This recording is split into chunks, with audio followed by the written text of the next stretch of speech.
Persian উপকথায় ইবলিশ, হিন্দু শাস্ত্রে অপদেবতা বা মায়াবী, বাইবেলে ডিমোনিক এন্টিটি। সমস্ত ধর্মীয় গ্রন্থে ও পুরাণে উল্লেখ রয়েছে নরক থেকে উঠে আসা এমন কিছু অপশক্তির, যারা নশ্বর আর অনশ্বর জগতের মাঝামাঝি বন্দী। আমরা অনেকেই মনে করি হনুমান আজও জীবিত, অশ্বত্থামা আজও তার কপালের ক্ষত নিয়ে দিশাহীন হয়ে অনন্তকাল ধরে পৃথিবীর বুকে ঘুরে বেড়াচ্ছে। অমর লামা ইতি গিলফ বৌদ্ধদের মতে প্রায় 1 শতাব্দী ধরে অনন্ত সমাধিতে লীন রয়েছেন এবং যে কোনো সময় তিনি বেঁচে উঠতে পারেন। তাহলে অপশক্তিরাই বা থাকবে না কেন? তেমনই এক প্রাচীন শয়তান রক্তবীজ, নিজের রক্তে মাটি ভিজিয়ে পুনর্জন্ম হয় যার বারবার, তাকে মারা কোনো ধর্মীয় নিয়মে সম্ভব নয়। এরা আজও মানুষের রূপে ঘুরে বেড়ায় পৃথিবীর বুকে, শিকারের সন্ধানে, একের পর এক পরিবারের শিকার। প্রত্যেকবার শিকারের শেষে রক্তাক্ত আত্মাহুতি, তারপর আবার মাটির গভীরে পৈশাচিক নবজন্ম, আবার নতুন শিকারের খোঁজ। এ থেকে মুক্তির উপায় কি?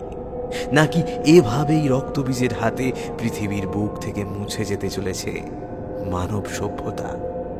সবকিছুর উত্তর পেতে শুনতে থাকুন আবির রায়ের কলমে এক অনবদ্য অডিও ওয়েব সিরিজ রক্তবীজের 6টি এপিসোড। আজ আপনারা শুনবেন রক্তবীজ সিরিজের 5ম এপিসোড, উত্তরাধিকার। গল্পের সূত্রধার, গল্প পাঠ ও কথকের ভূমিকায় আমি কৌশিক।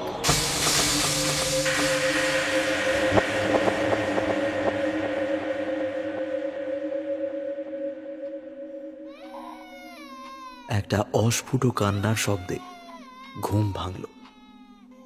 চোখ খুলে দেখি জানলার বাইরে চাঁদ হেলে পড়ে ঘরের মেঝে ভাসিয়ে দিচ্ছে জ্যোৎস্নার আলোয়। ঘড়িতে তখন রাত 3:05। এই কান্নার শব্দ রাত বিরেতে আমি বহুবার শুনেছি। ওপরের ঘরে মা ছোট ভাইকে নিয়ে শোয়, নিচে আমি আর বাবা। ভাই প্রায় রাতে কেঁদে ওঠে, মা তখন তাকে খাইয়ে ঘুম পাড়িয়ে আবার নিজে শোয়। বিছানায় পাশ ফিরতেই ধাঁধা লাগলো, বাবা কই? অন্ধকার ঘরে আমি একা। গাটা শিরশিরিয়ে উঠল, নিমেষে ঘুম চলে গেল চোখ থেকে। ভয়ে ভয়ে উঠে বসলাম, কান খাড়া করলাম। এটা এটা ভাইয়েরই কান্নার আওয়াজ, কিন্তু কানের সাথে সাথে এবার নাকও সজাগ হলো। খুব চেনা একটা গন্ধ, কিছু একটা পুড়ছে। পায়ে পায়ে খাট থেকে নেমে এলাম। হিম হয়ে থাকা মেঝে কাঁটার মতো পায়ে বিঁধল। বিছানায় পড়ে থাকা কম্বলটা গায়ে জড়িয়ে ধীরে ধীরে ঘর থেকে বের হলাম। ভাই একভাবে কেঁদেই যাচ্ছে। কি ব্যাপার? অন্যদিন তো মায়ের গলা পাওয়া যায়, হয় তাকে গান গেয়ে ভোলায় বা কথা বলে পিঠ থাপড়ে দেয়। আজ শুধু ভাইয়ের গলা ফাটানো চিৎকার। বাবাই বা কোথায়? সিঁড়ির বাঁক ঘুরতেই উল্টো দিকের দেওয়ালটায় চোখ গেল। উজ্জ্বল হলদে আলোয় ল্যান্ডিং এর ওপরের দিকটা জল জল করছে। এত আলো এলো কোথা থেকে? পোড়া গন্ধটা প্রচন্ড ভাবে নাকে আসতে লাগলো। ব্যাপারটা আন্দাজ করতে কয়েক সেকেন্ড সময় লাগলো।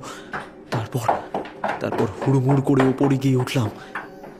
ঘরের ভেতরে উকি মারতেই মাথা থেকে পা অব্দি আতঙ্কে কাঠ হয়ে গেল। মেঝের এক কোনায় কুঁকড়ে পড়ে থাকা মায়ের শরীরটা দাউ দাউ করে চলছে। পোড়া কাপড়, মাংসের টুকরো লেপ্টে রয়েছে সাদা মেঝের ওপর। খাটের ওপর উপর হয়ে অসহায় চিৎকার করে কেঁদে যাচ্ছে আমার 1.5 বছরের ভাই। কয়েক সেকেন্ড যেন হৃৎপিণ্ডটা বন্ধ হয়ে গেল। মায়ের জন্য কান্না উতলে আসার আগেই হঠাৎ হঠাৎ হাতে পায়ে কেমন যেন জোর পেলাম।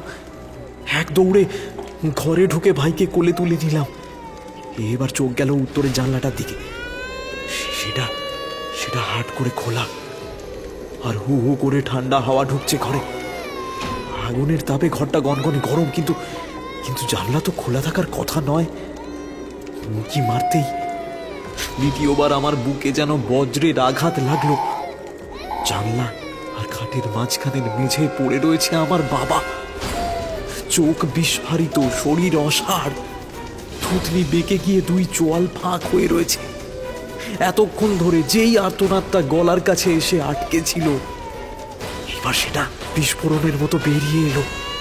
মনের আঘাতটা এতটাই মারাত্মক ছিল যে আমি যখন ভাইকে কোলে আঁকড়ে ধরে সিঁড়ি দিয়ে দৌড়ে নামছি, তখন চোখে জল পর্যন্ত আসেনি। এক লাফ দিয়ে বাড়ির বাইরে লনে এসে পড়লাম। মুখে এসে লাগলো হিমেল ঠান্ডা বাতাস। এক ঝটকায় উঠে বসলাম। সোনালি রোদ মুখে এসে পড়ছে, হেমন্তের ঠান্ডা হাওয়া আর গাড়ির দুলুনিতে। সিটেই মাথাটা এলিয়ে ঘুমিয়ে পড়েছিলাম। সেই এক দুঃস্বপ্ন, আজ 20 বছর ধরে। তখন আমার বয়স 6। একদিন রাতে হঠাৎ দোতলার ঘরে মা আগুনে পুড়ে মারা যান। কিভাবে জানা নেই। আত্মহত্যা না খুন, কোনো উত্তর নেই। বাবাকে আড়ষ্ট সংজ্ঞাহীন অবস্থায় ওই একই ঘরে পাওয়া যায়। দীর্ঘদিন কোমায় ছিলেন, এখন জীবিত থাকলেও টেট্রাপ্লেজিয়ায় আক্রান্ত, অর্থাৎ শরীরের বেশিরভাগটাই অকেজো, প্যারালাইজড। খাওয়া দাওয়া করেন, তবে কথা বলার ক্ষমতা নেই। সম্ভবত চিনতেও পারেন না কাউকে। পিসির কাছেই আমরা 2 ভাই মানুষ। ধামা মাথায় একদল মহিলা আসছিল মেঠো রাস্তার ওপর দিয়ে। ড্রাইভার রাস্তার পাশে ব্রেক কষে তাদের একজনকে শুধল। বলছি কলাবনি গা কতদূর হবে গো? এরপর গিয়ে তিলগড়া, তারপরে পাতলা বনি, তারপর কলাবনি। তাদের ধন্যবাদ দিয়ে আমরা এগিয়ে গেলাম। দূরে পাহাড়ের আবছা রেখা দেখা যাচ্ছে। দুদিকে সবুজ ঢেউ খেলানো জমি, মাঝে মাঝে কৃষ্ণচূড়া, রাধাচূড়া, শিমুল গাছ। তার মাঝখান দিয়ে লাল মাটির রাস্তা চলে গেছে। ধুলো উড়িয়ে আমাদের গাড়ি এগিয়ে চলেছে রাস্তার বুক চিরে। পিসেমশাই গত হওয়ার পর আমি ওনার বইয়ের ব্যবসাটা চালাই। ভাই এখনো পড়াশোনা করছে। বাবার একটা পলিসি ম্যাচিওর করেছে আগামী মাসে। তার কাগজপত্র খুঁজতে গিয়ে গত সপ্তাহে হঠাৎ একটা চিঠি আমার হাতে পড়ে। সাদা কাগজে দিদাকে উদ্দেশ্য করে মায়ের লেখা চিঠি। শ্রীচরণে সুমা, আশা করছি তোমরা সকলে ভালো আছো। একরকম বাধ্য হই তোমায় আজ লিখছি। বাবা মারা যাওয়ার পর তোমার নিশ্চয়ই একাকিত্ব বোধ হচ্ছে। দাদাও স্ত্রী সন্তান নিয়ে ব্যস্ত। আমি আগামী মাসে শিমুলতলা আসছি, তারপর তোমায় আমার এখানে নিয়ে আসব। তুমি কমাস এখানেই থেকো।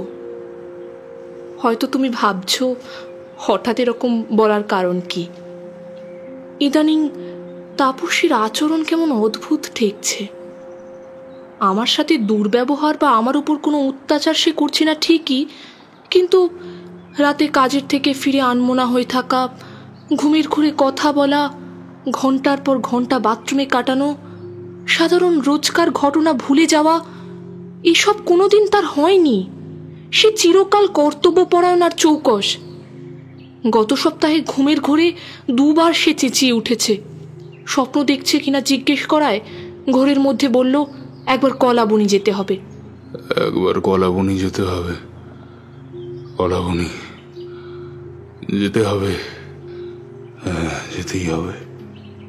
তারপর তাকে ঝাঁকুনি দিতেই বিরক্ত হয়ে স্বাভাবিকভাবেই বলল, ওসব কিছু না, তুমি শুয়ে পড়ো। আসলে পুরুলিয়ার কলাবনিতে তাপস প্রায় 1 বছর কর্মরত ছিল। সেখান থেকে ফিরেই সে পীড়াপিড়ি করে দ্বিতীয় সন্তানের জন্য। তার গরজেই ছোট খোকাকে আমরা দত্তক নিই। যেই ছোট ছেলের প্রতি তার এত টান, আজকাল যেন ওই দুধের শিশুকে সে সহ্য করতে পারছে না। কোলে দিতে গেলে নিতে চায় না। সেদিন দেখি কাপড় কাচার গামলাটায় জল ভরে ছোট খোকাকে তার মধ্যে ডুবাতে যাচ্ছে। ঠিক সময় আমি না পৌঁছলে কি হতো ভাবলেই ভয় আমার বুকটা কেঁপে ওঠে। এই অবস্থায় কি করা উচিত আমি জানি না। তাকে বলেওছি ডাক্তার দেখাতে, কিন্তু আমি কি পাগল বলে সে মাথা গরম করে আমার সাথে কথা বন্ধ করে দিয়েছিল দুদিন। মিতালি আমার ননদ মাঝে মাঝে আসে, ভাইকে বোঝানোর চেষ্টা করে, কিন্তু তার নিজেরই স্বামী অসুস্থ, তাকেই বা কত জোর করা যায় বলো। তুমি এসে আমার কাছে থাকলে আমি একটু ভরসা পাই। অন্তত নাতি দুটোর কথা ভেবে অমত করো না। প্রণাম নিও। ইতি রানী। চিঠিটা আমার হাতের তালুতে খোলা, তার উপর বাইরের রোদ ছায়ার খেলা চলছে। সম্ভবত মারা যাওয়ার দিন কয়েক আগেই মা লিখেছিল এটা। ডাকে আর দেওয়া হয়ে ওঠেনি। আকাশ যে আমার মায়ের পেটের ভাই নয় তা জেনে যতটা ধাক্কা লেগেছিল, তার থেকেও বেশি ঝটকা খেয়েছিলাম মায়ের মৃত্যুর আগে বাবার এই অদ্ভুত ব্যবহারের কথা জেনে। মনের ভেতরে প্রশ্নের ঝাঁক উথাল পাথাল করে উঠেছিল। তাহলে কি মা অবসাদে নিজের গায়ে আগুন দিয়েছিল? আর তা দেখে বাবা শক পেয়ে কোমায় চলে গিয়েছিল। কিন্তু কিন্তু যেই মহিলা নিজের 2 সন্তানের নিরাপত্তা নিয়ে এতটা ব্যাকুল ছিল, সে হঠাৎ এই কাজটা করবেই বা কেন? তাও আবার 1.5 বছরের এক শিশুর সামনে। বারবার কলাবনির উল্লেখ আসছে কেন? কি আছে সেখানে? সেখানে কি কোনো ঘটনা ঘটেছিল যা বাবার মধ্যে এই সর্বনেশে পরিবর্তন এনে দিয়েছিল? মনস্থির করে ফেলি, কলাবনি যাবই। এত বছর পর সেখানে গিয়ে লাভ হবে কিনা জানি না, কিন্তু আমাদের কার্যত অনাথ হওয়ার কারণ জানার চেষ্টা আমায় করতেই হবে। একটা ছোট জঙ্গল পার করতেই রাস্তার বাম দিকে দূরে মাঠের মধ্যে 8 চালা কাঁচা বাড়ি ঘর দেখা দিতে লাগলো। এই তো পৌঁছে গেছি। রোদ পশ্চিম দিকে হেলে গেছে। বিকেল হতে আর দেরি নেই। এখানে বোধহয় ঠান্ডা পড়ে গেছে। ওটা কি? একটা স্কুল না? একটা উঁচু জমির নিচে ছোট্ট একতলা একটা বাড়ি, তার গায়ে সর্বশিক্ষা অভিযানের ছবি আঁকা। স্কুলই হবে। আমাদের গাড়ি রাস্তা ছেড়ে ধুলো উড়িয়ে মাঠে নেমে গেল। ঢং ঢং করে ঘন্টা বাজল। স্কুল বোধহয় ছুটি হলো। জনাকুড়ি কচি কাঁচা এই ঘর ও ঘর থেকে বেরিয়ে এদিক ওদিক ছুট লাগাল। দূরে কোথাও একটা চিল টেনে টেনে ডেকে যাচ্ছে। থমকে দাঁড়িয়ে পড়লাম। দূরে পাহাড়ের গা ঘেঁষে তাল গাছের সারি, তাদের মাথায় দলে দলে শকুন বসে আছে। এত শকুনের ঝাঁক আমি আগে কখনো দেখিনি। ওখানে কি ভাগাড় জাতীয় কিছু আছে? রোদ হেলে যেতেই অল্প অল্প ঠান্ডা লাগতে শুরু করেছে। ড্রাইভার গাড়িতেই রইল। আমি গিয়ে ঢুকলাম স্কুলের ভেতর। গোটা 5 ঘর, তার মধ্যে একটায় হেডমাস্টারকে পেয়ে গেলাম।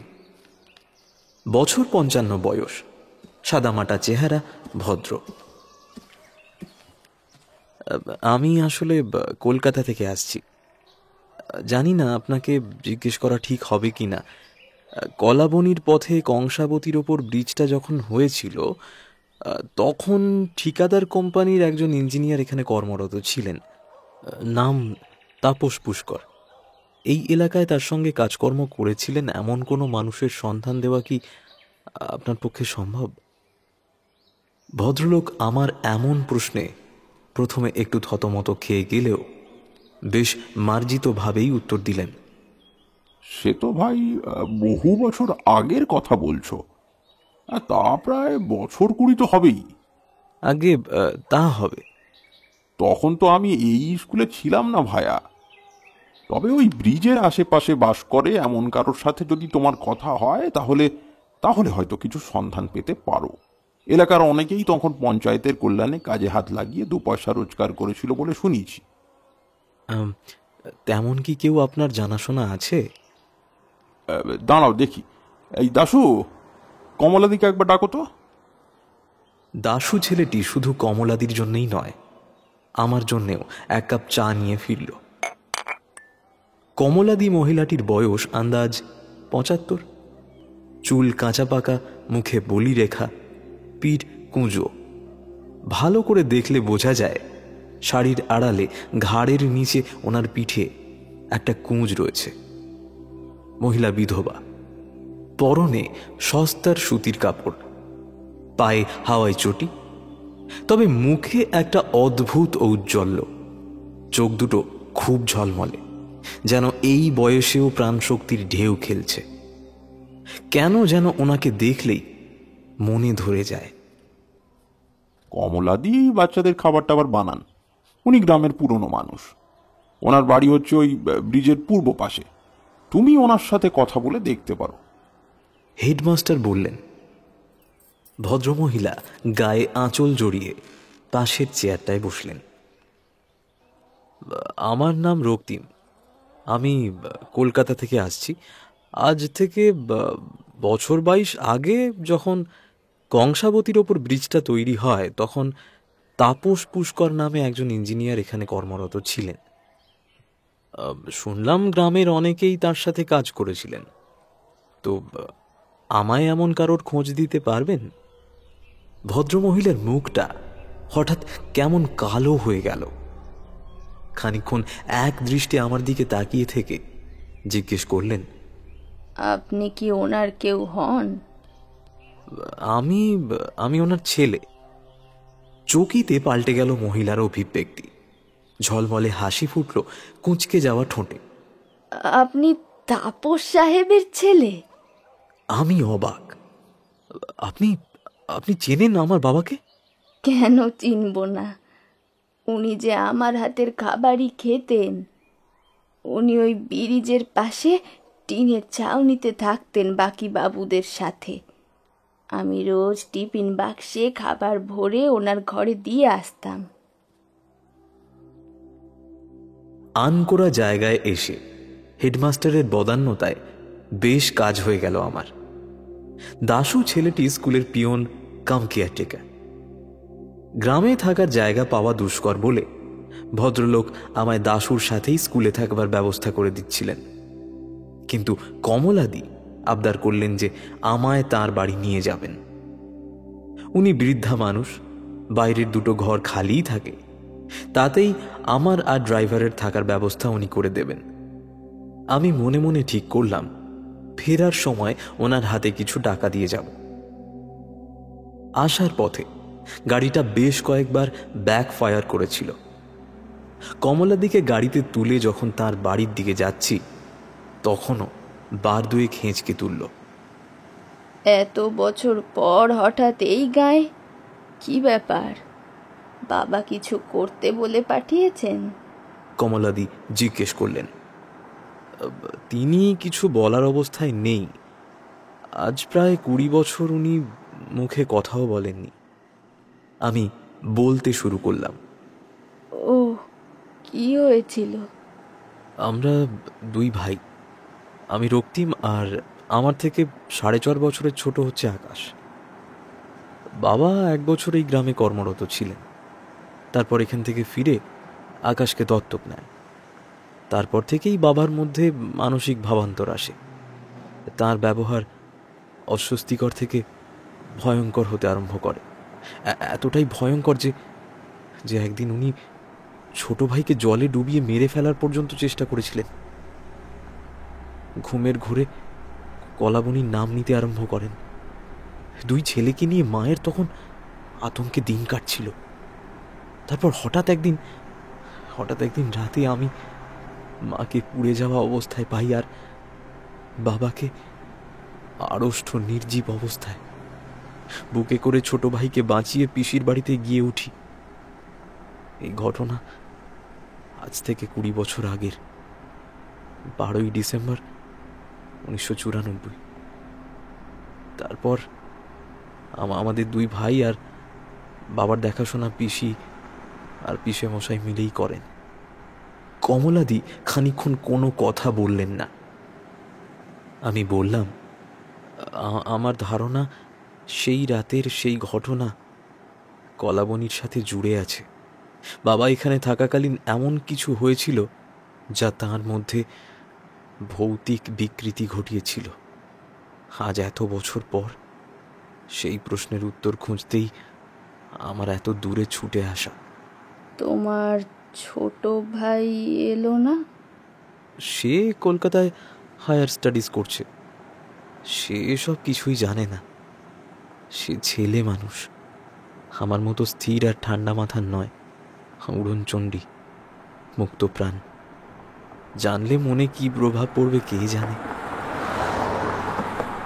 ব্রিজ থেকে 200 মিটার দূরে নদীর পাড় ঘেঁষে কমলাদির বাড়ি। ছোট টালির ঘর, বাইরে মাটির বারান্দা, অনেকটা জায়গা জুড়ে উঠোন, আর বাইরে মাটির উনুনের পাশ দিয়ে আর একটা ছোট বেড়ার ঘর। কাঁচা বাড়ি হলেও বেশ পরিষ্কার পরিচ্ছন্ন। বাড়ির পিছন দিকে জমির ঢাল বেয়ে বড় বড় শাল আর ইউক্যালিপটাস গাছের সারি, আর সামনে বেড়ার দরজা খুলে 10 পা হাঁটলেই নদীর বালি। আপনি কি একা থাকেন? আর কেউ থাকে না? ঘরে তালা খুলতে খুলতে কমলাদি বললেন, মেয়ে থাকে, সে এখন নেই। সে সদরে কাজ করে কি না, সপ্তাহে 1 দিন ফেরে। সন্ধে নামলো কমলাবনীতে। পুরুলিয়া সদরে আমার ড্রাইভার রঞ্জিতের খুড়তুতো ভাই থাকে। গাড়িটা নিয়ে সে চলে গেল। বলল মেকানিক খুঁজে গাড়িটা ঠিকঠাক করে একটা দিন ভাইয়ের ওখানে থেকে পরশু সকালে ফিরে আসবে। সন্ধ্যাবেলা দাওয়ায় মাদুর পেতে পাশে এসে বসলেন কমলাদি। দূরে নদীর ওপর চাপ চাপ কুয়াশা জমেছে। ঝিঁঝি ডাকতে শুরু করেছে ঝোপে ঝাড়ে। আপনি যদি আমার সাথে এরকম কারোর আলাপ করিয়ে দেন যে বাবাকে... তোমার বাবার ব্যাপারে আমি যা জানি তার থেকে বেশি এই কলাবনীতে কেউ জানে না। আমি একটু অবাক হলাম। কি জানেন বলুন? কমলাদি একটু উসখুস করছেন দেখে আমি জোর দিয়ে বললাম, দেখুন আমি এত দূর থেকে এখানে এসেছি শুধু এই সত্যিটা জানতে। কি ঘটেছিল তার সাথে এখানে? যা জানেন আমায় বলুন, দয়া করে লুকোবেন না। কি আর বলি বাবা, মানুষটা বড্ড চাপা ছিল। বলতে শুরু করলেন কমলাদি। কিন্তু খুব সজ্জন। কোনো কুলি কামারের টাকা পয়সা লাগলে নিজে থেকে দিয়ে দিত। আমার রান্নার টাকা মাসের প্রথমেই বাড়ি বয়ে দিয়ে যেত। বড় মন মরা থাকতো সব সময়। দিন যায় যায় এই গায়েরই একটা মেয়ের সাথে তার সম্পর্ক হয়।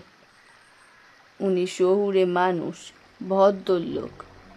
গায়ের 5 জন দেখলে অনর্থ হবে, তাই রাতের বেলায় দক্ষিণে শিব মন্দিরের কাছে লুকিয়ে দেখা করতেন ওর সাথে।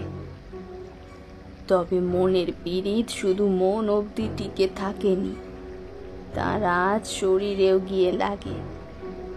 কিন্তু আগুন কি বাবা ছাই চাপা রাখা যায়? এক সময় গায়ের লোক ঠিক জানতে পারল একটা বিবাহিত লোক শহর থেকে এসে গায়ের মেয়ের সম্মান নষ্ট করছে। এসব বলে মোড়লরা তাঁতালো গায়ের সবাইকে। গা শুদ্ধ লোক তাকে মারতে গেল তার ছাউনিতে। পেরানের ভয় তাকে সেই রাতেই গ্রাম ছেড়ে পালাতে হলো। পীড়িত যায়, কিন্তু তার নিশান কি অত সহজে মুছে ফেলা যায় বাবা? যায় না, যায় না। এই পোড়া সম্পর্কের ফোসকা গায়ে নিয়ে জন্মালো তাদের সন্তান, বাপের পরিচয় ছাড়াই। পালিয়ে গেল মেয়েটা গাঁ ছেড়ে তার সন্তানের বাপের খোঁজে। তারপর থেকে তার আর দেখা নেই। কয়েক মিনিট কোনো কথা বলতে পারলাম না। মাথা ঝিমঝিম করছিল, পা দুটো বসে থাকা অবস্থাতেই কাঁপছে। সেটা ঠান্ডায় না উত্তেজনায় বুঝলাম না। মাদুর থেকে উঠে কিছুটা দূরে এগিয়ে গিয়ে কাঁপা হাতে একটা সিগারেট ধরালাম। হাত পা কাঁপাটা কিছুটা কমল, নার্ভটা একটু শান্ত হলো। দুইয়ে দুইয়ে 4 করতে বেশি সময় লাগলো না। বুঝতে অসুবিধে হলো না একটা পুত্র সন্তান থাকার পরও কেন আর একটা পুত্র সন্তানকে তড়িঘড়ি দত্তক নেওয়ার জন্য উঠে পড়ে লেগেছিল বাবা। রাগ হলো, ঘেন্না হলো, করুণা হলো। মায়ের কথা ভেবে, নিজের কথা ভেবে আকাশের মুখটা ভেসে উঠল চোখের সামনে। আহা, ওর কি দোষ? এইটুকু ছিল, এইটুকু। বুকে আগলে নিয়ে দৌড়েছিলাম সেই রাতে। খুদে হাত দুটো দিয়ে গলা জড়িয়ে ঠক ঠক করে কাঁপছিল। যাক, অন্তত বাবার রক্ত ওর শরীরে বইছে ভাবতে কিছুটা হলেও মনে আনন্দ হলো। সিগারেটটা শেষ করে কমলাদিকে জানিয়ে দিলাম আজ রাতে কিছু খাবো না। সত্যি কথা বলতে কি, মনের যা অবস্থা, আজ রাতে গলা দিয়ে খাবার নামবে না। রাত 9টার কিছু পরে ঘরে ঢুকে শিকলি তুলে দিলাম। শুয়ে আছি, চোখে ঘুম নেই। ঘরে একটা ডুমের পয়েন্ট আছে, কিন্তু আমি সেটা নিভিয়ে সঙ্গে আনা একটা মোমবাতি জ্বালিয়ে রেখেছি। সেটাও প্রায় শেষের দিকে। বাইরেটা নিস্তব্ধ। দরমার বেড়ার ফাঁক দিয়ে বাইরের চাঁদের আলো ঘরে ঢুকছে।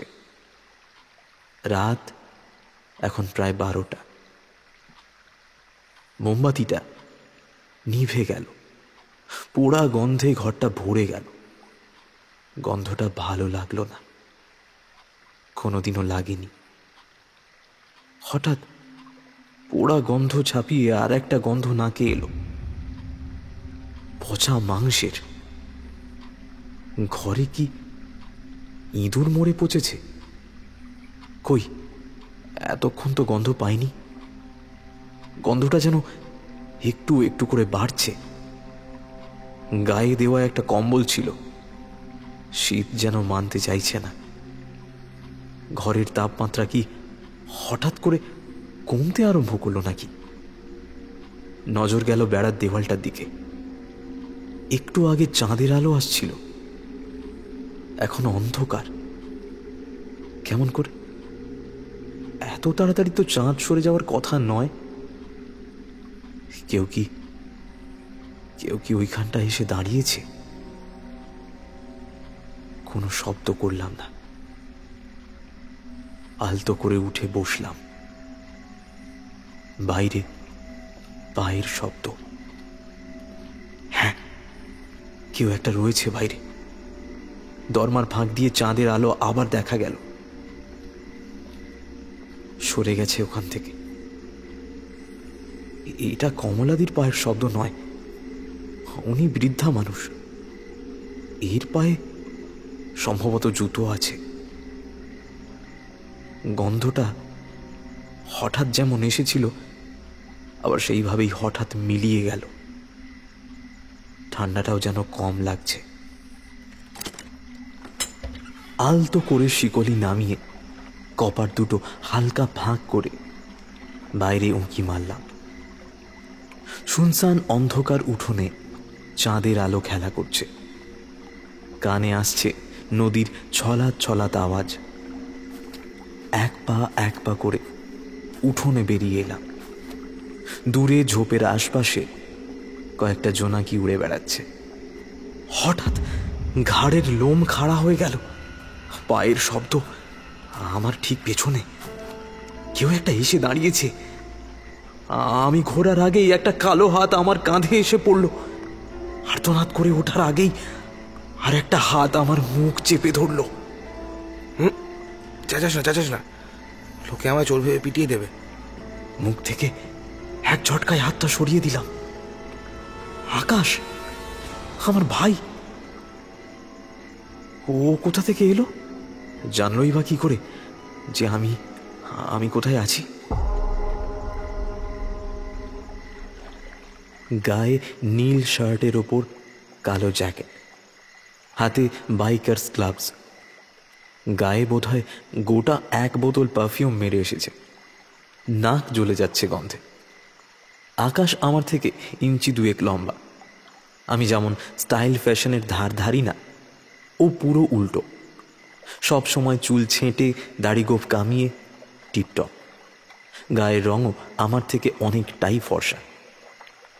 আমি কিছু বলার আগেই ও গড় গড় করে বলে গেল, আমাদের সার্ভের ট্রেনিং ক্যাম্প চলছে হাতুয়াডায়, এখান থেকে 26 কিলোমিটার। সন্ধ্যাবেলা ওই পুরুলিয়া হয়ে ফেরার পথে দেখি রঞ্জিত বাংলার কাউন্টারে গাড়ি দাঁড় করিয়ে বোতল তুলছে। হ্যাঁ, দিলাম এক গাঁটটা। ওই বলল, তুই কলাবনীতে এসেছিস আর নদীর পাড়ে কমলা মণ্ডলের বাড়িতে আছিস। ব্যাস, ক্যাম্পেইন ম্যানেজারটার হাতে কিছু টাকা গুঁজলাম, রাতের রোল কলটা ওই ম্যানেজ করে দেবে। কাল তো রবিবার, এমনি সার্ভে নেই। ওর বাইকটায় তেল ভরিয়ে নিয়ে একদম চলে এলাম। ঘাড় ঘুরিয়ে দেখলাম গেটের বাইরে বাইকটা দাঁড় করান। ও না হয় বেড়া টপকে ঢুকেছে। বাইককে তো আর বেড়ার উপর দিয়ে আনা সম্ভব নয়। ওর ডান পিঠেমো দেখে অবাক হয়ে মুখের দিকে তাকিয়ে রইলাম। যবে থেকে ওর জ্ঞান হয়েছে, আমার উপর ওর প্রচণ্ড টান।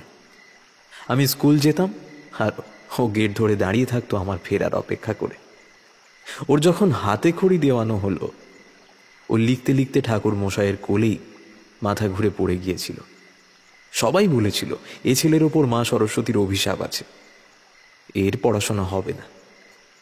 উচ্চ মাধ্যমিকের আগে মারামারি করে স্কুল থেকে সাসপেন্ড হয়েছিল।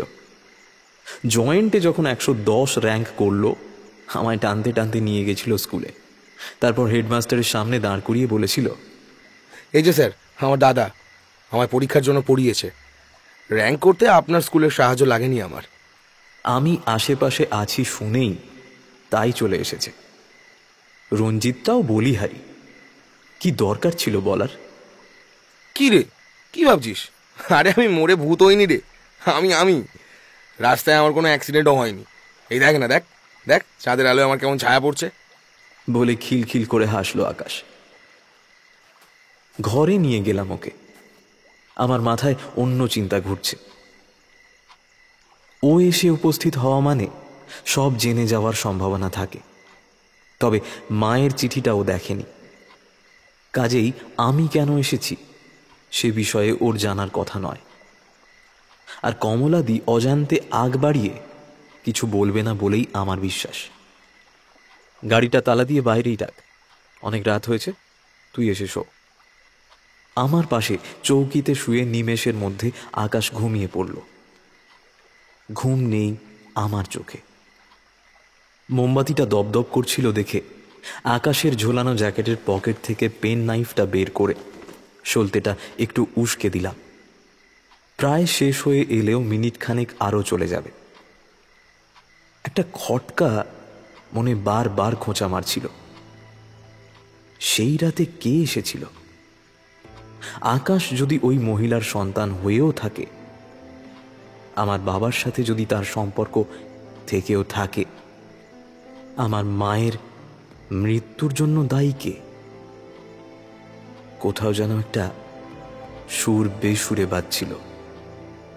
খাপে খাপ হয়েও যেন হচ্ছিল না। কিছু একটা মিস করছি আমি। সেই মহিলার পরিচয় আমায় জানতে হবে। আমার মন বলছে বাকি প্রশ্নের উত্তর আমি তার কাছেই পাব।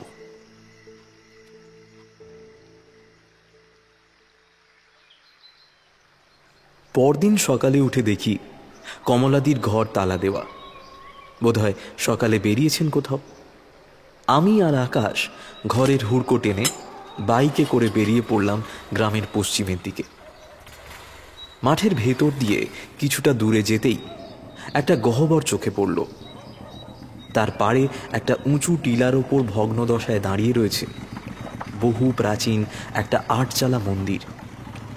তার সর্বাঙ্গে ফাটল, কোথাও গাছ গজিয়েছে, কোথাও প্যাঁচার বাসা, কোথাও বা সাপের শুকনো খোলস ঝুলছে। মন্দিরের পাশে একটা ছোটখাটো জলাশয়, মেঠো জমির মধ্যে হলেও তার জলটা বেমানান রকম স্বচ্ছ আর পরিষ্কার। মনে হয় যেন তলার নুড়িগুলো অবধি দেখা যায় পাড়ে দাঁড়িয়ে। গাঁয়ের কিছু দামাল ছেলে লাফালাফি করে স্নান করছে অপর পাড়ে। আকাশ তাই দেখে গায়ের জামাটা খুলে জিন্স শুদ্ধ ঝাঁপ মারল জলে।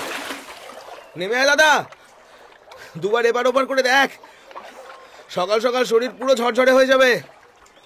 আকাশ জলের মধ্যে থেকে আমার উদ্দেশ্যে চিৎকার করল, ঠিক আছে তুই স্নান কর, আমি আশপাশটা একটু ঘুরে দেখি বলে মন্দিরের দিকে এগিয়ে গেলাম। ভেতরটা অন্ধকার, কোনো বিগ্রহ চোখে পড়ল না, কিন্তু কিছু একটা নড়তে দেখে বুঝলাম ভেতরে মানুষ আছে। মন্দিরের লম্বা ছায়া কার্পেটের মতো ঢেউ খেলানো জমি হয়ে গিয়ে পড়েছে পেছনের নিচু খাদের মধ্যে। তোমাকে তো আগে এখানে দেখিনি। ফ্যাস ফ্যাসে গম্ভীর গলা। তাকিয়ে দেখি মন্দিরের ভেতর থেকে বাইরের চাতালে এসে দাঁড়িয়েছেন এক অতি বৃদ্ধ ভদ্রলোক। উত্তমাঙ্গ উন্মুক্ত, কোমরের চারপাশে এক ফালি গেরুয়া কাপড় লুঙ্গির মতন করে জড়ানো। ভদ্রলোক রোদে বেরিয়ে এসে চোখের ওপর হাত দিয়ে ভুরু কুঁচকে অনেকক্ষণ আমায় দেখতে লাগলেন। তুমি কি এই গাঁয়ের? এই রে, চিনে ফেললে তো বিপদ। আমার সাথে বাবার মুখের অবিকল মিল। উনি পুরনো মানুষ, বাবাকে যদি চিনে থাকেন তাহলে আমায় চিনতে পারা অসম্ভব কিছু না। মানে বহু বছর আগে কলাবনীতে একজন ইঞ্জিনিয়ার আসেন, তার সাথে গ্রামেরই একটি মেয়ের অবৈধ সম্পর্ক গড়ে ওঠে। তারা জনবসতি থেকে দূরে এই মন্দিরে পাশেই দেখা করতে আসতো। আপনি জানেন সেই মহিলা কে? বৃদ্ধ খানিকক্ষণ আমার মুখের দিকে চেয়ে রইল, তারপর সেই একই ফ্যাস ফ্যাসে গলায় জিজ্ঞেস করল, তা কি নাম তোমার? আমি নিজের নাম ঠান্ডা মাথায় গোপন করে গেলাম। বললাম, আমি কুসুম। বৃদ্ধ খানিকক্ষণ মুখের দিকে তাকিয়ে বলল, তোমার সাথে যে একজন এলো গাড়িতে, হ্যাঁ সেটাকে? বুড়োর পারস্পরিক জ্ঞান 16 আনা। বললাম, ও আমার ভাই, অজিত। বসো। পাথরের চাতালে আমি আর বৃদ্ধ বসলাম। পূব দিকে সূর্যের আলো এখন বেশ উজ্জ্বল। আমার পিঠে এসে মিঠে রোদ পড়ছিল, বেশ লাগছিল। এই ঘাটটার উপর তারা বসতো, চাঁদের আলো গায়ে মেখে। মনে মনে মহেশ্বরের কাছে বলতাম তাদের মোহনের যেন গতি হয়। তখন একবারের জন্য বুঝিনি, একবারের জন্য না। ঈশ্বর। বলতে বলতে মাথা নাড়তে নাড়তে দুহাতে মুখ ঢাকলেন বৃদ্ধ। কি বোঝেননি? আমার মনে উৎকণ্ঠা, আবেগ, উত্তেজনা সব মিলিয়ে মিশিয়ে একাকার হয়ে গেছে। আজ থেকে প্রায় 70 বছর আগে কলাবনীতে একবার জল সংকট দেখা যায়। ঘরে ঘরে জলের জন্য হাহাকার পড়ে যায়। পঞ্চকোটের রাজা মহারাজা জ্যোতিপ্রসাদ পরপর 7 দিন 7 রাত এই মন্দিরে হত্যে যে তপস্যা করেন প্রজার জন্য। 8ম দিন ভোরে হঠাৎ মেঘ দেখা যায় ঈশান কোণে। সেদিন সূর্য ডোবার সাথে সাথে নামে প্রবল বৃষ্টি। মন্দির সংলগ্ন খাদ ভরে যায় টলটলে জলে। 3 দিন পরে বৃষ্টি থেমে গেলেও খাদের সৃষ্টি হওয়া এই জলাশয় কোনোদিনও আর শুকোয়নি। রাজার কুলপুরোহিত ছিলেন আমার ঠাকুরদা। তা তিনি এই জলেই শিবলিঙ্গের অভিষেক করেন আর বিধান দেন যে এই ক্ষীরপুকুরের আশীর্বাদী জল সব পাপ নাশ করার ক্ষমতা রাখে। যদি কোনোদিনও কোনো অশুভ শক্তির সংস্পর্শে আসে তাহলে ক্ষীরপুকুর নিজেই তার অস্তিত্ব জানান দেবে। সেই জলই গ্রামবাসী বাবার মাথায় ঢালত শিবরাত্রিতে। রাজা নিজের উদ্যোগে নিত্য পূজার জন্য একজন তরুণ পুরোহিত রাখলেন মন্দিরে। দিন যায়, মাস যায়, বছর যায়, কলাবনির মানুষ সুখে দিন কাটায়। এরপর হঠাৎ একদিন ভোরবেলায় মন্দিরে নিত্য পূজার সেই পুরোহিতকে জলে ভাসতে দেখা গেল, মুন্ডটা মুচড়ে প্রায় পেছন দিকে ঘোরানো। বোঝাই যায় সে জলে ডুবে মরেনি, কেউ তাকে অত্যন্ত নৃশংসতার সাথে মেরেছে। কিন্তু কেন? তার কাছে টাকা করি তো কিছুই কেমন ছিল না। সবচেয়ে আশ্চর্যের ব্যাপার, পুরোহিতকে যখন জলে ভাসতে দেখা গেছিল তখন গোটা পুকুরের জল কাদা গোলা কালো হয়ে গিয়েছিল। আমি চোখের পলক ফেলা ভুলে তাকিয়ে আছি বৃদ্ধের মুখের দিকে। এরপরের ঘটনা আরো সাংঘাতিক। এই ঘটনার কয়েকদিন পর ভোর রাতে গ্রামবাসীরা এসে একদিন দেখে শিবলিঙ্গটা গোড়া শুদ্ধ উপড়ে পড়ে আছে। কে যেন সেটাকে উপড়ে মন্দিরের চাতালের তলায় এনে ফেলেছে। আর এত শক্তি দিয়ে ফেলেছে সে অত বিশাল ভারী শিবলিঙ্গের মাঝখান দিয়ে ফাটল ধরে প্রায় দুভাগ হয়ে গেছে। ভয় পেয়ে যায় গ্রামবাসীরা। এই কাজ যেই করুক, সে আর যাই হোক, পীরটিরে সাহেব বা অন্য কোনো কারণে করেনি। সে পুজো বন্ধ করতে চেয়েছে, এই মন্দির বন্ধ করতে চেয়েছে, কারণ পুজো পাঠ তাদের জন্য ক্ষতিকারক। কাদের কথা বলতে চাইছেন? আমি ভুরু কুঁচকে গলার স্বর নামিয়ে জিজ্ঞেস করলাম। বৃদ্ধ এদিক ওদিক দেখলেন, তারপর বললেন, এই গায়ে অবিকল মানুষের চেহারায় দানরা ঘুরে বেড়ায়। দানু? আমি কি ঠিক শুনলাম? পুরোহিত গলার স্বর আরো নামিয়ে বললেন, প্রাচীনকাল থেকে এই গায়ে একদল জীব থাকে যারা মানুষের মতো হলেও নরকের আগুন থেকে জন্ম নেয়। তারা অশুভ, কলঙ্কের বোঝা ঘাড়ে করে প্রজন্মের পর প্রজন্ম পাপ ছড়িয়ে বেড়ায়। এসব কি বলছেন বৃদ্ধ? অশিক্ষা আর অন্ধবিশ্বাস যে এত ভয়ঙ্কর জায়গায় গিয়েছে এই গ্রামে, তা আমার জানা ছিল না। তবু জিজ্ঞেস করলাম, কারা এই দানব? এরা রাক্ষস জনিতে জন্মায়, কিন্তু রূপ বদল করে অবিকল মানুষের সাথে মিশে থাকে। এদের সংস্পর্শে যে কোনো পবিত্র স্থান অপবিত্র হয়, কলুষিত হয় মন। তাই সে কোনো হোম, যজ্ঞ, পূজা পাঠ এদের দুর্বল করে দেয়। এরা যখন নিজেদের রূপ ধারণ করে তা হয় বিভৎস, ভয়ঙ্কর, বিধ্বংস ডেকে আনে এরা। কলাবনিতে এদের শেকড় বহু যুগের। এরা অতি অঙ্গের অধিকারী হয়, অপঘাতে এদের মরণ হয় না, একমাত্র যদি না এরা নিজে নিজের প্রাণ নেয়। কলাবনিতে বুল তৈরি হওয়ার সময় এক শহুরে বাবুর সাথে মায়া নামের একটি মেয়ের প্রেম হয়। তাদের ঘনিষ্ঠতা এতটা বেড়ে যায় যে গাঁয়ের মানুষের চোখে পড়তে আরম্ভ করে। তাছাড়া মাঝে মধ্যেই রাতের অন্ধকারে ক্ষীরপুকুরের ঘাটে দেখা করত। একদিন মাঝরাতে আমি মন্দিরের ভেতর শুয়ে রয়েছি, হঠাৎ একটা চিৎকার শুনে আমার ঘুম ভেঙে যায়। বেরিয়ে এসে যা দেখি তাতে আমার রক্ত ঠান্ডা হয়ে যায়। দেখি সেই ইঞ্জিনিয়ারের বুকের ওপর চেপে বসেছে মায়া। সেই রূপ কল্পনা করলেও গায়ে কাঁটা যায় গো। আকাশ ফাটানো চিৎকার করছে সে। সেটা গর্জনের থেকে বেশি আর্তনাদ মনে হয়েছিল আমার। ইঞ্জিনিয়ার প্রাণপণে চেষ্টা করছে নিজেকে ছাড়ানোর। আমার মধ্যে সেদিন সাহস হয়নি তাকে গিয়ে বাঁচানোর। কয়েক মুহূর্ত সেইভাবে দাঁড়িয়ে থাকার পর দেখলাম মায়ার নিজে থেকে তাকে মুখ দিচ্ছিল।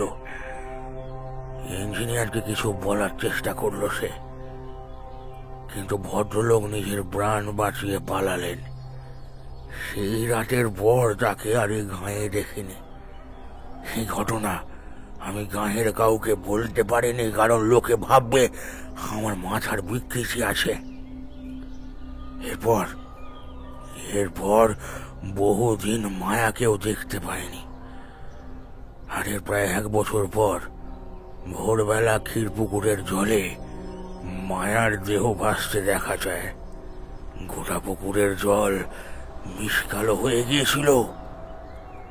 আমি আমি দম বন্ধ করে এতক্ষণ সব শুনছিলাম।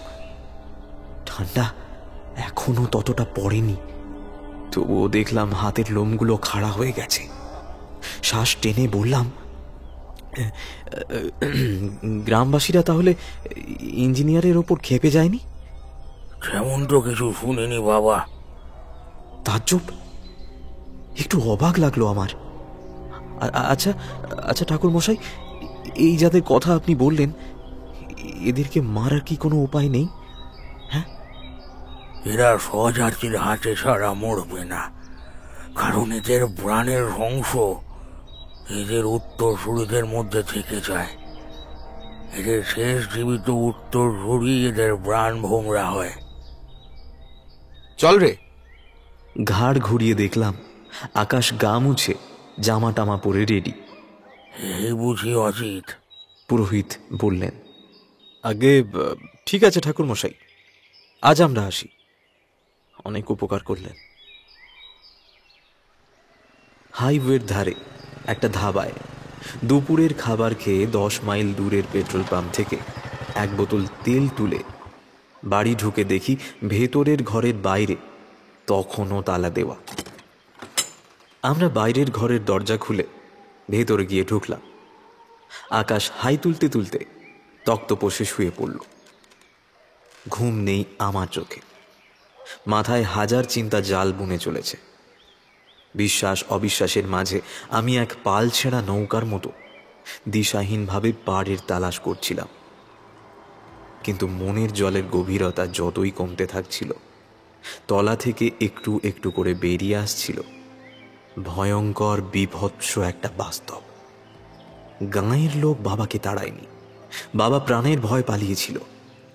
যখন জানতে পেরেছিল তার সাথে যার সম্পর্ক গড়ে উঠেছে সে আদেও মানুষ নয়, কিন্তু ফিরে গিয়ে তার মধ্যে অনুশোচনা জাগে, কারণ তার অবৈধ প্রেমিকার গর্ভে যে বেড়ে উঠছে সে বাবারই সন্তান।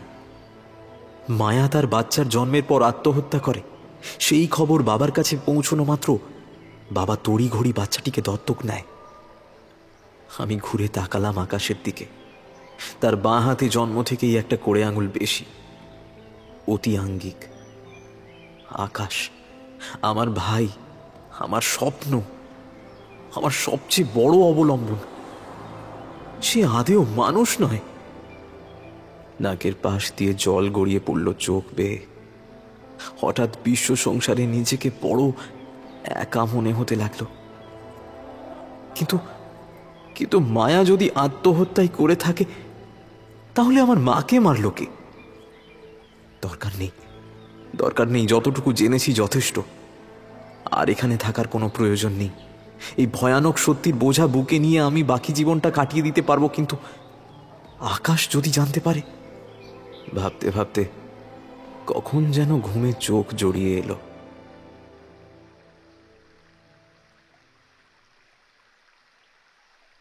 সন্ধ্যার মুখে মশার কামড়ে ঘুম ভাঙল।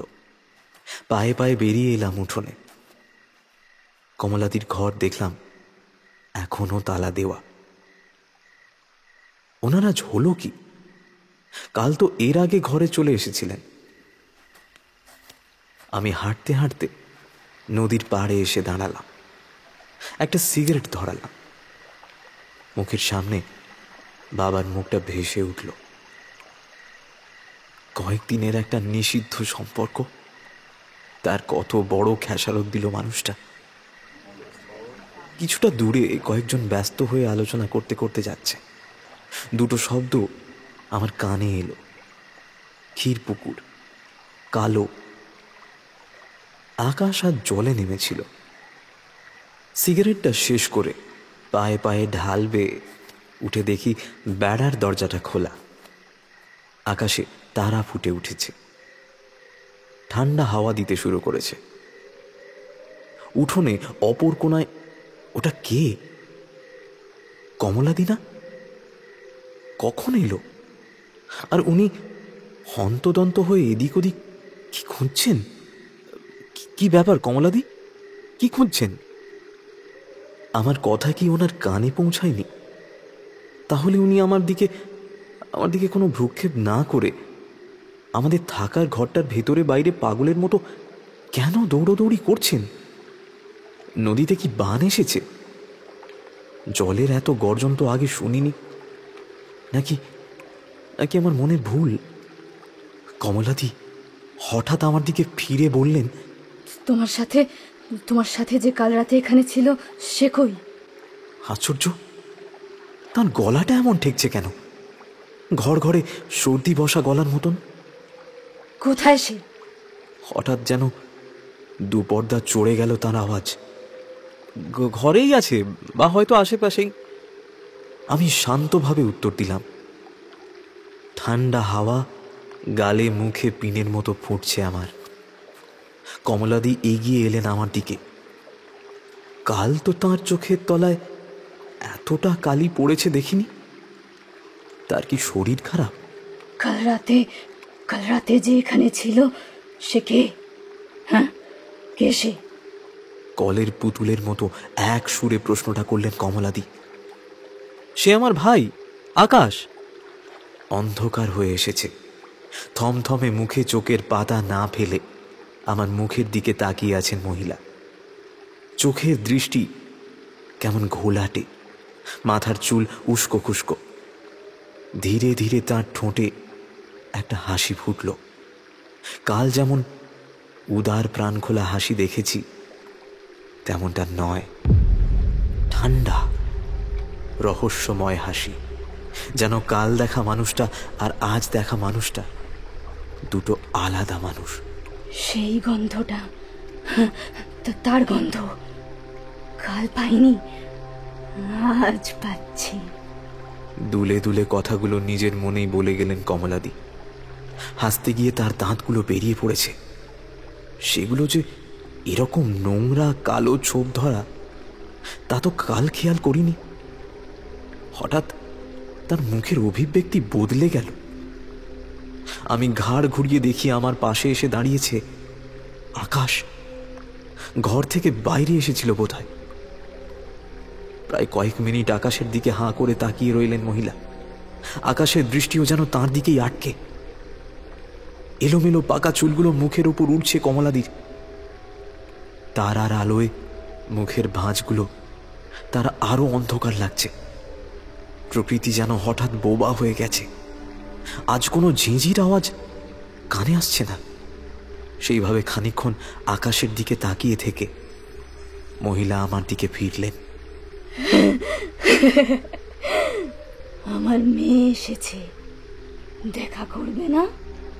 হঠাৎ এই কথাটা অপ্রাসঙ্গিক লাগলো।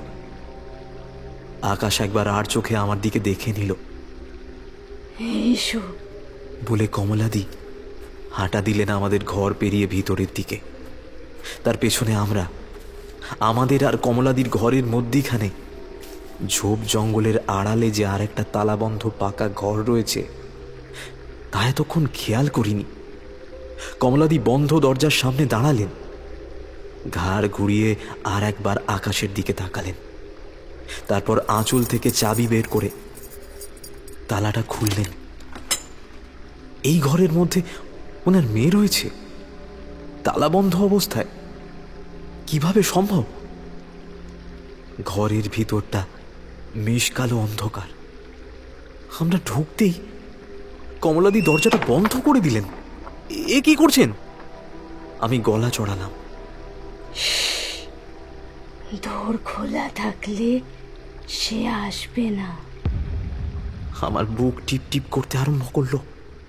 এরকম ব্যবহার উনি কাল করলে আমি ওনার সাথে কোনোভাবেই আসতাম না।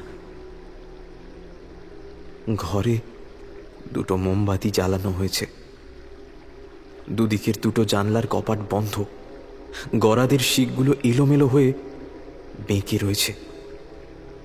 কিন্তু কই, ঘর তো ফাঁকা, কেউ তো নেই। ওনার মতলবটা কি? ঘরের মেঝের ওপর লাল চিলি দিয়ে কিছু একটা হাঁটো সাঁটো করে মোড়ানো আছে। দেখ মা, দেখ কে এসেছে। হঠাৎ চিৎকার করে উঠলেন মহিলা। আমাদের মানিক, তোর পেটের সন্তান, তোর মায়ের দুয়ারে ফিরে এসেছে রে। কি বলছেন এসব? আমি হাহাকার করে উঠলাম। কমলাদি আমার কথার ভ্রুক্ষেপ করলেন না, এগিয়ে গিয়ে জাপটে ধরলেন আকাশকে। আকাশ পাথরের মতো দাঁড়িয়ে রয়েছে, তার মনে কি চলছে বোঝার উপায় নেই। যেই ঘটনাগুলো এতদিন তার থেকে আড়াল করে এসেছি, এই মহিলা এখন মায়া কি তাহলে কমলাদির মেয়ে? কিন্তু সে তো মারা গেছে। হায় হায় হায় হায়, দেখে যা তোর মাকে। আকাশের হাতটা ধরে কমলাদি হিড় হিড় করে টেনে ঘরের অপর প্রান্তে নিয়ে গেলেন। তারপর সেই লাল চেলি মোড়া গাঁটরিটার ওপর থেকে কাপড়টা এক ঝটকায় সরিয়ে দিলেন। আমি আঁতকে উঠে দুপা পেছনে সরে এলাম। মেঝের ওপর দলা করে রাখা একগুচ্ছ মানুষের হাড়, তাদের মধ্যে চকচক করছে বিভৎস মাথার খুলিটা। দেখ দেখ তোর বাপ কি করেছে তোর মাকে। কমলাদির চোখে যেন আগুন জ্বলছে। উঠে দাঁড়িয়েছে সে, তার নুয়ে পড়া কোমরটা কোনো আশ্চর্য জাদু বলে সোজা হয়ে গেছে। উনি যে এত লম্বা তা আগে বোঝা যায়নি। আকাশের মাথা ছাড়িয়ে গেছে তার মাথা। তার আকার কি হঠাৎ বৃদ্ধি পেতে আরম্ভ করেছে। বাঁচতে চেয়েছিল আমার মেয়েটা, আর 5টা সাধারণ মানুষের মতো। তোর বেঈমান বাপ তাকে স্বপ্ন দেখিয়েছিল ঘরে তোলার, সুখের জীবন কাটানোর। কিন্তু যখন মায়া নিজের সত্যি তার কাছে বলল, তোর বাপ তাকে ফেলে পালালো, তখন তুই পেটে। তোর জন্মানোর সাথে সাথে তোর মা তোকে আমার কোলে দিয়ে নিজেকে শেষ করে দিল। কি দোষ ছিল তার? নিজের সবটা দিয়ে সে চেয়েছিল ওই লোকটাকে। তারপর যখন তোকে নিজের ছেলে বলে ঘরে তুলল, আমি জানতে পারলাম যে তোর বাপ আগে থেকেই অন্য মেয়ে ছেলে নিয়ে সংসার করে। তার আরেকটা সন্তান রয়েছে। মনে মনে ঠিক করলাম একে বাঁচতে দেওয়া যাবে না। মহিলার মূর্তিতে আমূল পরিবর্তন এসেছে। গলার স্বর ঘর ঘরে থেকে গর্জনে পরিণত হয়েছে। আমি ঠক ঠক করে কাঁপতে কাঁপতে মেঝেতে বসে পড়লাম। আগুনের হলদে আলোয় দেখলাম কমলাদির মুখের চামড়া পুড়ে যাওয়ার মতো কালো হয়ে গেছে। চোখের কোটরে যেন ভাটা জ্বলছে। এ কি দেখছি আমি? আকাশ কিন্তু সেই একইভাবে দাঁড়িয়ে আছে, পাথরের মতো, চোয়াল শক্ত, হাত পা আড়ষ্ট। ঘরে সেই অন্য মেয়ে মানুষটা তোকে নিয়ে শুয়েছিল। ছাড়খাড় করে দিলাম পুড়িয়ে। তোকে বাঁচাতে এগিয়ে এলো তোর বাপটা। ভেবেছিলাম তাকেও মেরে তোকে নিয়ে চলে আসবো আমার কাছে। কিন্তু তোকে নিতে গিয়ে তোর বাপটা বাধা দিল। আমার আর তোর বাপের মাঝখানে তার কোলে ছিলিস তুই। তোর ক্ষতি হবে ভেবে তাকে মারতে পারলাম না। অকেজো করে দিলাম জন্মের মতো।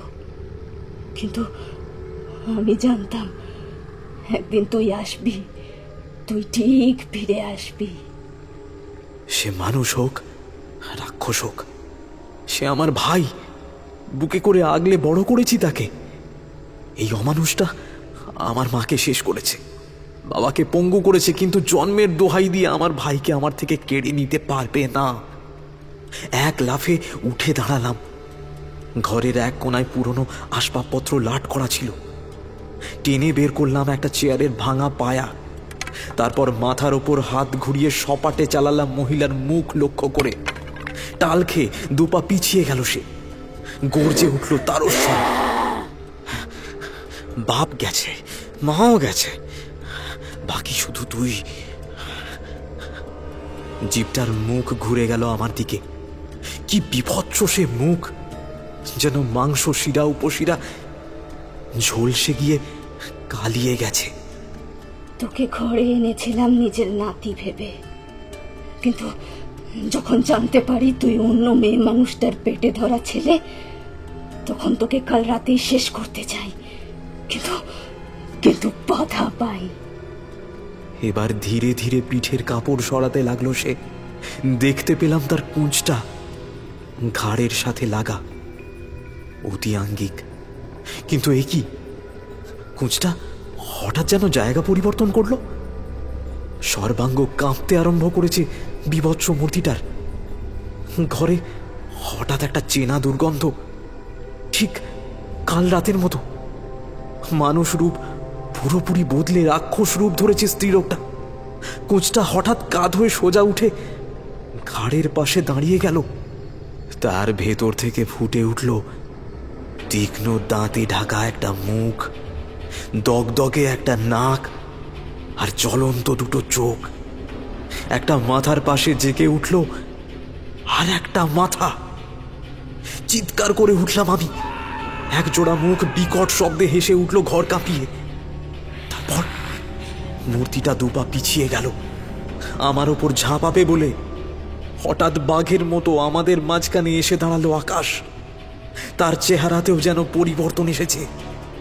তার গায়ের রং তো এত কালো নয়, তার সদন্ত তো এত ছুচালো নয়। দানবটা একটু হকচকিয়ে গেল। সরে যা, গর্জন করে উঠল সে। আকাশ এক নিমেষে পকেট থেকে পেন নাইফটা বের করে আনলো। তারপর কেউ কিছু বুঝে ওঠার আগে নিজের বাঁ হাতের ওপর মারলো এক কোপ। কি করছিস? আমি হাহাকার করে উঠলাম। অবাক হয়ে দেখলাম বিরাট আকায় মূর্তিটার বাঁ হাত দিয়ে ফিনকি দিয়ে রক্ত ছুটতে আরম্ভ করেছে। আর্তনাদ করে উঠল দানবটা। আকাশ আমার দিকে ফিরে হাসলো, সেই বিজয়ী হাসি। না না, আমি তাকে আটকানোর আগেই ছুরিটা নিজের থাইয়ের ভেতর ঢুকিয়ে হ্যাঁচকা টান মারলো আকাশ। কাপড় আর মাংস কাটার একটা গা ঘিনঘিনে শব্দ কানে আসার সাথে সাথে দেখলাম দানবটা নিজের পা ধরে আছড়ে পড়ল মাটিতে। আমার কানে বেজে উঠল সেই বৃদ্ধ পুরোহিতের কথাগুলো। এদের প্রাণের অংশ এদের উত্তরসূরিদের মধ্যেই থেকে যায়। এদের শেষ জীবিত উত্তরসূরিরাই হয় এদের প্রাণ ভ্রমরা। আকাশ প্রাণ ভোমরা মানে এর মৃত্যু চাইলে আকাশকেও মরতে হবে? বুক হিম হয়ে গেল আমার। দৌড়ে গিয়ে আকাশকে জড়িয়ে ধরলাম। ওর হাত পা ভেসে যাচ্ছে রক্তে, মুখ বিকৃত হয়ে গেছে যন্ত্রণায়, তবু ঠোঁটে তৃপ্তির হাসি।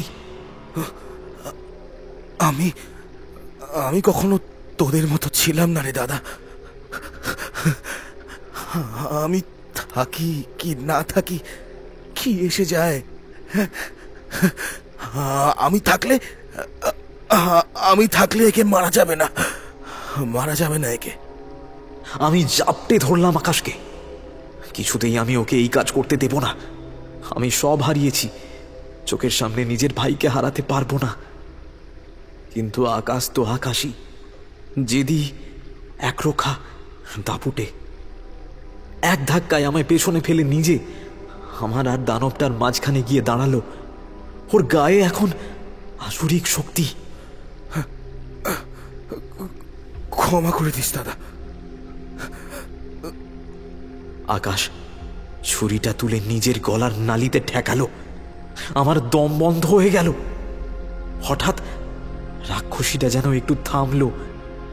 আকাশের হাত শক্ত, ছুরির ফলাটা নিজের গলার ওপর। আকাশের 44 পাত কঠিন।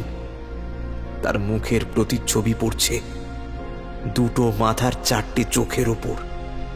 আকাশ আর তার মাতামহীর দেহ যেন দুই অপার্থিব পাথর মূর্তি, নীরব, নিথর, দুজনে দুজনের দিকে চেয়ে অবাক হয়ে দেখলাম পৈশাচিক দেহটা যেন আস্তে আস্তে সংকুচিত হচ্ছে।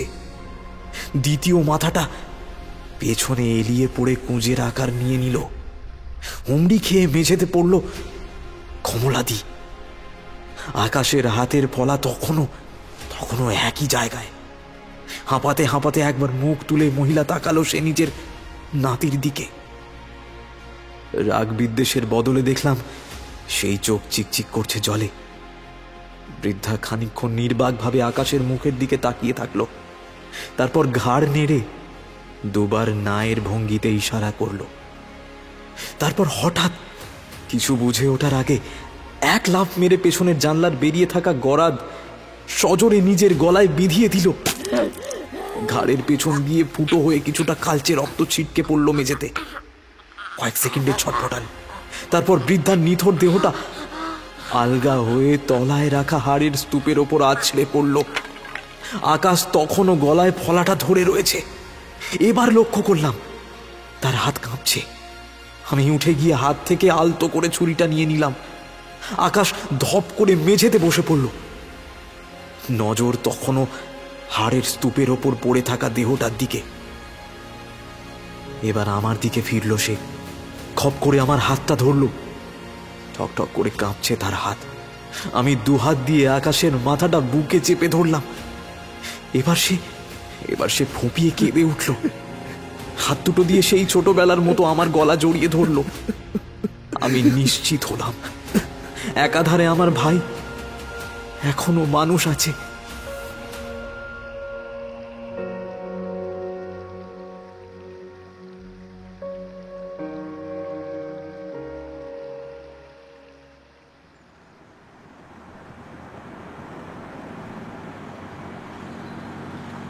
পিসি মশাইয়ের কথায় আমি অনেকদিন আগে বুঝেছিলাম আমার জন্ম এই পরিবারে নয়। একদিনে হয়নি, অনেকদিন লেগেছে বুঝতে। আমরা বাড়ির পথে মোটর বাইকটা স্থানীয় গ্যারেজে ঢুকিয়ে তার মালিককে খবর দিয়ে দিয়েছি নিয়ে নেওয়ার জন্য। আকাশকে আর ক্যাম্পে ফিরে যেতে দিইনি। রঞ্জিত এসে পড়ায় আমরা দুজনে গাড়িতে উঠে পড়েছি। আকাশ আজ সাহস করে আমার থেকে সিগারেটের কাউন্টার নিয়েছে। আমি আপত্তি করিনি। তার হাতে এখন সেটাই ধরা, নজর বাইরের দিকে। বুঝতে পারতাম সরস্বতী পুজোয় অজ্ঞান হয়ে যাওয়া, পিসির দেওয়া জন্মাষ্টমীর প্রসাদ খেয়ে দম আটকে যাওয়া, দুর্গাপুজোর অঞ্জলি দিতে গিয়ে প্রদীপের আগুনে পাঞ্জাবিতে আগুন লেগে যাওয়া। বুঝতে পারতাম যে ধর্মীয় কাজকর্মের মধ্যে আমার যাওয়াটা ঠিক হয় না। সেদিন পুরোটা না শুনলেও পুরোহিতের শেষের কিছুটা কথা আমার কানে গিয়েছিল। যখন শুনলাম মাকে মেরে বাবাকে জন্মের মতো পঙ্গু করেছে ওই মহিলা, মনে মনে তখনই ঠিক করে ফেলি নিজেকে মেরে হলেও এর প্রাণ নেব আমি। আমি দীর্ঘশ্বাস ফেললাম। ওই মহিলা দিদা হয় তোর? তুই ওর একমাত্র উত্তরাধিকারী। সে যা করেছে নিজের মেয়ের প্রতিশোধ নিতে করেছে। আকাশ আমার দিকে ফিরে হেসে বলল, আমি আজ যা হয়েছি তোর জন্য। আমার শরীরে তোরও রক্ত বইছে।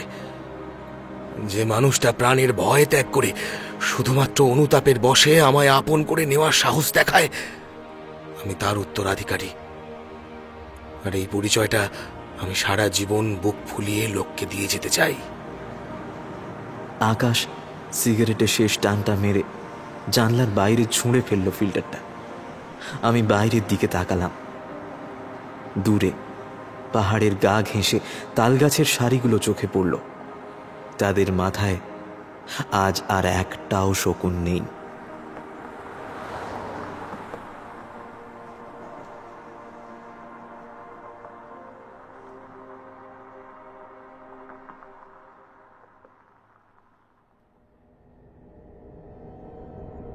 শুনছিলেন আবির রায়ের কলমে ওয়েব অডিও সিরিজ রক্তবীজের পঞ্চম এপিসোড উত্তরাধিকার।